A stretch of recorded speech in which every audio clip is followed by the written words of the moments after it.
এতিয়া মই ইয়াত কৈ দিছো আজি জুবিন ক্ষেত্ৰত যে আহিছো জুবিনদাৰ বাৰ্থডে বিজেপি মুৰ্দাবাদ ইয়াত লোকধাক কৰি লাভ নাই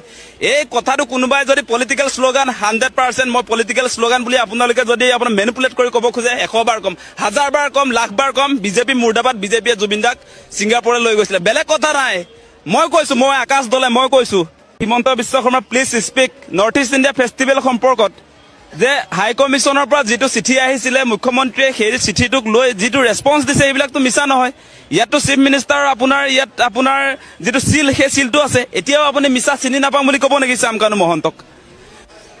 জুবিনদা বিহীন আসলতে আমি অসমবাসী ৰাইজে আসলে জন্মদিন আজি পালন কৰিবলগীয়া হৈছে অত্যন্ত দুৰ্ভাগ্যজনক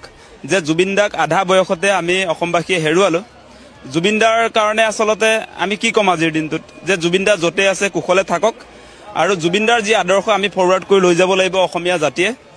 গতিকে জুবিনদা হেপী বাৰ্থডে আৰু দ্বিতীয় কথাটো হৈছে যে জুবিনদাক ছিংগাপুৰলৈ কোনে নিছিলে সেই কথা এটা মেইনষ্ট্ৰীম মিডিয়াত নচলে আপোনালোকক কৈছো আপোনালোক ক্ৰছ কাৰেন্ট গতিকে নিৰপেক্ষ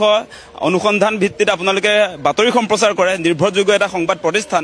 গতিকে ক্ৰছ কাৰেন্টে যি ধৰণৰ বাতৰি সম্প্ৰচাৰ কৰিছে এটো একেবাৰে ৰাজ্যৰ পক্ষত কৰি আছে আৰু জুবিনদাৰ পক্ষত কৰি আছে অনুসন্ধানমূলক বাতৰি গতিকে আপোনালোকে ইতিমধ্যে আৰটিআই কৰি কিছু ৰিপৰ্ট উলিয়াইছে আপোনালোকক ধন্যবাদ জ্ঞাপন কৰিছো আৰু খসা খজিকে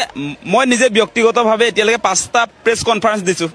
সংবাদ মেল পাতিছো তাত কৈছো যে জুবিনদাক আসলতে ছিংগাপুৰলৈ কোনে নিছিলে আমি তথ্য সহকাৰে কৈ আহিছো যে হাই কমিশন অফ ইণ্ডিয়াই নিছিলে ভাৰত চৰকাৰৰ বিদেশ মন্ত্ৰণালয়ৰ উচ্চায়ুক্ত ছিংগাপুৰত থকা তেওঁলোকে প্ৰেজেন্ট কৰিছিলে জুবিনদাৰ সংগীতানুষ্ঠান গতিকে মেইন জেগাত অসমৰ ৰাইজে ঢুকিয়ে পোৱা নাই দিয়া গতিকে আমি অসমবাসী ৰাইজক আহ্বান জনাম আজি জুবিনদাৰ জন্মদিনটোত যে আপোনালোকে এতিয়া মেইন জেগাত ধৰক আমি যত ধৰি আছো যে জুবিনদাক ছিংগাপুৰলৈ মাতি নিছিলে আপোনাৰ ভাৰত চৰকাৰৰ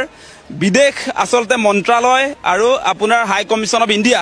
গতিকে সেই অনুষ্ঠান কেইটাক যদি আমি তদন্তৰ আওতালৈ আনিব নোৱাৰো তেতিয়া হলে জুবিনদাৰ তদন্ত হ'ব আধৰুৱা এটা যেটো তদন্ত চলিছে এটো হৈছে অৰ্থনৈতিক তদন্ত ইয়াত লেনদেন নাই হত্যাকাণ্ডৰ লগত লেনদেন থকা তদন্ত চলা নাই এতিয়া সেই কাৰণে আমি কৈছো যে ছিংগাপুৰত যি অনুষ্ঠান হৈছিল আৰু আপোনালোকে দেখিব আপোনালোকে নিজে ফাদিল কৰিছে এটা কথা যে ছিংগাপুৰৰ যি নৰ্থ ইষ্ট ইণ্ডিয়া ফেষ্টিভেল হেতুৰ লগত আসলতে অসম চৰকাৰৰ যেটো সম্পৰ্ক যে মুখ্যমন্ত্ৰীৰ লগত উচ্চায়ুক্ত ছিংগাপুৰত থকা তেওঁলোকৰ এপ্ৰিল মাহৰ পৰা যোগাযোগ হৈ আছিল